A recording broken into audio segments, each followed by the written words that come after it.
wangu nikiwa primary school, majina nayosikia Taifa, Eleonora Mongi. Nikikaa kwenye redio nasikia Eleonora Mongi, Rehema Taitiano, Rukia Shabani, sijui nini. Tena mfululizo miaka 10 na kuendelea. Sio kwamba mwaka huu anaitwa na kama miaka 3 anakuja. Ni mfululizo. Usione miguu yao imepinda jamani. Imepinda kwa ajili ya mchango kwa netiboli kwenye taifa hili. Tusibezane. Miguu imepinda kwa sababu mchezo, wameruka sana, wamekanyaga sana chini.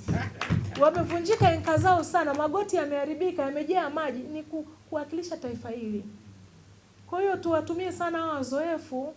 Sisi tunapozeeka tunatoka, mtutumie.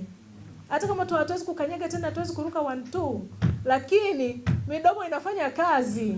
Tunaweza tukachangia chochote. Kwa hiyo ni hivyo. Wapo kina Carolina wamecheza taifa kwa viwango. Katibu wangu nakushukuru sana. Huyu ni katibu wa viwango jamani.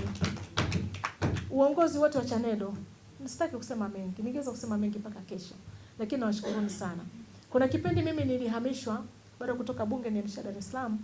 Kwa hiyo mara nyingi nilikuwa Dar es Salaam, lakini nilikuwa nahakisha kila kikao napanda basi usiku saa 6 saa 5 usiku, alfajiri niko hapa. Namaliza kikao naenda kupanda basi narudi Dar es Salaam. Nilikuwa nikishiriki kwa namna hiyo. Kwa hiyo netiboli jamani ni mchezo ambao unajitolea sana.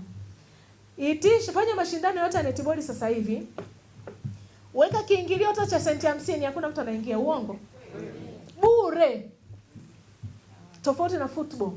Football kiingilio jamani, hata ukiweka 20,000 hata 50,000 hata laki, Simba na Yanga watu wanaingia. Kwa hiyo wana mapato. Wana vyanzo vya mapato. Na unajua maskini ndio wanaogombanaga sana Kwa hiyo kama hamna hela ndio migogoro inakuwa mingi.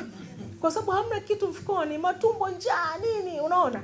Kwa hiyo jamani, netiboli tujitolee, tuingie, tuwe wabunifu, tubuni vyanzo vya mapato, tusitegemee wafadhili. Sisi hapa tuko na mikakati kwamba jamani tuanzishe mradi wa biashara, tufanye kitu fulani ili tuwe na mapato ya ziada.